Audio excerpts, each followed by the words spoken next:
আমাদের সাথে অত্যন্ত নৃশংস নিষ্ঠুর আচরণ করা হয়েছে। ইলেকট্রিক শক থেকে নিয়ে সবকিছুই হয়। কেন একজন নাগরিককে তার পরিবারের কাছ থেকে গুম করা হবে আমরা এটা জানতে চাই। অনেক মানুষ চালান হয় নাই, আমি কাশিমপুর ছিলাম, আয়নাঘর দেখলাম, আমরা এখানে সিটিটিসির গুম সেল দেখলাম।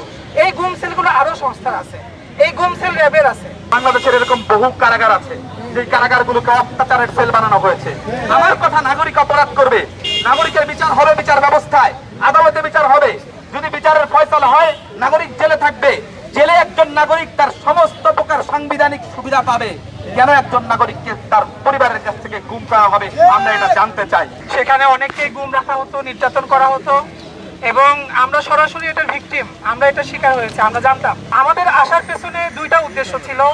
একটা হলো যে এখানে যেহেতু একটা অরাজক বা একটা অস্থিতিশীল অবস্থা চলতেছে, অফিসে কেউ নাই, তো এই সময়গুলোতে কেউ এখানে গুম থেকে গেছেন কিনা, তো এটা একটা আমাদের জানার ইচ্ছা ছিল।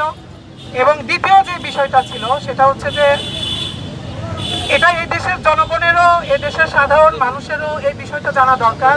শেখ হাসিনার যে সরকার, এই সরকারের আমলে কি ধরনের জুলুম নিষ্পেষণ এই দেশের মানুষের উপর হয়েছে, বিভিন্ন সংস্থার অফিসে অফিসে কি ধরনের গুম সেল, টর্চার সেল এখানে বানানো হয়েছিল, এবং কিছু করাপ্টেড, অবশ্যই সামান্য কিছু করাপ্টেড কিছু অফিসার দায়িত্বশীল, তারা এই সমস্ত সংস্থাগুলোকে তারা কিভাবে এই দেশের জনমানুষের স্বার্থের বিরুদ্ধে তারা ব্যবহার করেছিল।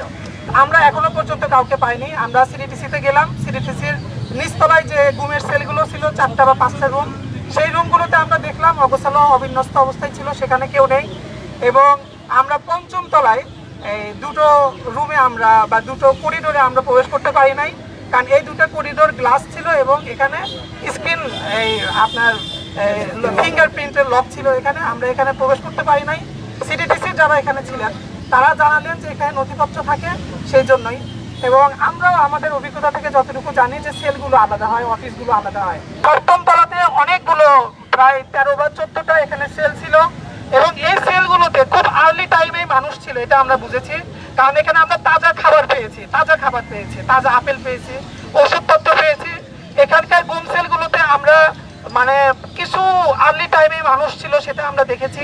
মানে এখানে বোঝা গেছে যে মানুষ ছিল। সেখানে আমরা কোরআন দেখেছি, কোরআন পড়তেন তারা, হাদিসের কিতাব দেখেছি, হিস্টন মুসলিম দোয়ার বই দেখেছি, তারা এখানে পড়তেন। 2-3টা রুমে এরকম আমরা আলামত দেখেছি যে সেখানে ইসলাম ঘনিষ্ঠ অবশ্যই এরকম মানুষ এখানে বন্দী ছিলেন যারা কোরআন নিয়ে সময় কাটাতেন। এরপর আমরা ছাদেও গেছি, কিন্তু আমরা কাউকে পাইনি। এখানে কেউ ঘুমিয়ে আছেন এরকম আমরা কেউ এখনো পর্যন্ত দেখি নাই।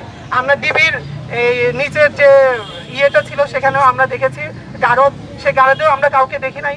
তো এখানে যারাই ছিলেন আসলে তাদেরকে হয়তো সরিয়ে নেওয়া হয়েছে অথবা ছেড়ে দেওয়া হয়েছে বা কিছু হয়েছে, আমরা জানি না। এখানে আমি নিজেও, আপনাদের সাথে কেমন আচরণ করতো বা কেমন আমাদের সাথে অত্যন্ত নৃশংস নিষ্ঠুর আচরণ করা হয়েছে।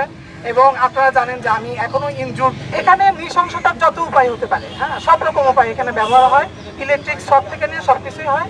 আমাকে বলে তোমার সাথে কথা আছে, একজন ব্যক্তির নাম বলে, ওই ব্যক্তিকে আমি চিনি না। তখন ওনারা আমাকে বলে একটু বাহিরে আসো, কথা আছে। সে কথা বলে রাস্তার পাশেই তাদের কালো গ্লাসের হাইস গাড়ি ছিল, ওটার মধ্যে উঠে পিছন দিক দিয়ে আমার হ্যান্ডকাপ লাগাই দেয় এবং আমার চোখে কালো কাপড় দিয়ে বেঁধে দেয়। 4 তলায় নিয়ে যায়। ওরাই বলতেছিল যে 4 তলায় নেওয়ার পর ওরা আমাকে বিভিন্ন ব্যক্তিদের নাম বলতে থাকে যাদেরকে আমি চিনি না, যার কারণে ওরা আমাকে 2 হাত, ওদের ওইখানেই জায়গা আছে, 2 হাত ঝুলানোর মতো হ্যান্ডকাপ, 2 হাত ঝুলে ওরা পিছন দিক থেকে মারতে থাকে। তো এরকম ওরা ব্যক্তিদের নাম বলতে থাকে, আমি বলি জানি না। তখন ওরা আমাকে 7 তলায় নিয়ে রাখে। তখন 7 তলায় মানুষে ভরপুর ছিল। তো ওই মানুষগুলো, অনেক মানুষ চালান হয় নাই, আমি কাশিমপুর ছিলাম, 18 মাস ছিলাম। তো এটাও 2022 সালে নভেম্বর মাসে আমাকে কাশিমপুর চালান করে। এখন আমাদের বিষয় হলো যে আমাদের ফোকাসটা হলো যে আমরা আয়নাঘর দেখলাম, আমরা এখানে সিটিটিসির গুম সেল দেখলাম। এই গুম সেলগুলো আরো সংস্থার আছে, এই গুম সেল র্যাবের আছে, এই গুম সেল আরো বিভিন্ন সংস্থার আছে। তো এই সারা বাংলাদেশের বিভিন্ন সংস্থার যে গুম সেল, এই সেলগুলো এখন দেখা উচিত, মিডিয়ার ভাইদের উচিত এই সেলগুলো নিয়ে আসা, মানুষের সামনে নিয়ে আসা। এবং আমরা জানি যে একটা পরিবর্তনের মধ্যে আমরা আছি। আমরা অবশ্যই চাইবো না যে ভবিষ্যতে এরকম জুলুম আবার শুরু হোক। আমরা চাই যে মানুষের সামনে বিষয়গুলো প্রকাশিত হোক, এটা ঘৃণার বিষয় হোক। আবার যারা ক্ষমতায় আসবে তারা যেন এই ধরনের বিষয় ইউজ করতে না পারে। আর একটা বিষয় বলি যে সিটিটিসি, কাউন্টার টেরোরিজম বা র্যাব, এই ধরনের কোনো ফোর্স আসলে দরকার আছে কিনা আমাদের দেশে।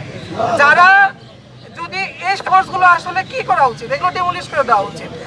যারা বিভিন্ন আমাদের দেশের স্বার্থে তারা কাজ করে নাই, বিভিন্ন বাহিরের প্রেসক্রাইব অনুযায়ী, বাহিরের স্বার্থ অনুযায়ী তারা আমাদের দেশের মানুষের বিরুদ্ধে তারা কাজ করছে।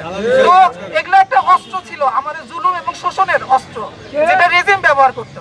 তো এই অস্ত্রগুলো যদি থেকে যায়, ভবিষ্যতে রেজিমও এটাকে ব্যবহার করবে না, তার নিশ্চয়তা কোথায়? এগুলোকে নিশ্চিহ্ন করে দেওয়া উচিত। এবং অবশ্যই সিটিটিসি, র্যাব, ডিবি, তারপরে হচ্ছে যে আপনার এই এটিইউ, এই ধরনের সংস্থাতে জুলুম এবং নির্যাতনের সাথে সম্পৃক্ত বিভিন্ন অফিসার, তো এই সমস্ত অফিসারদেরকে অবশ্যই পদত্যাগ করা উচিত, তাদেরকে বরখাস্ত করা উচিত এবং তাদের উপযুক্ত শাস্তির বিধান করা উচিত।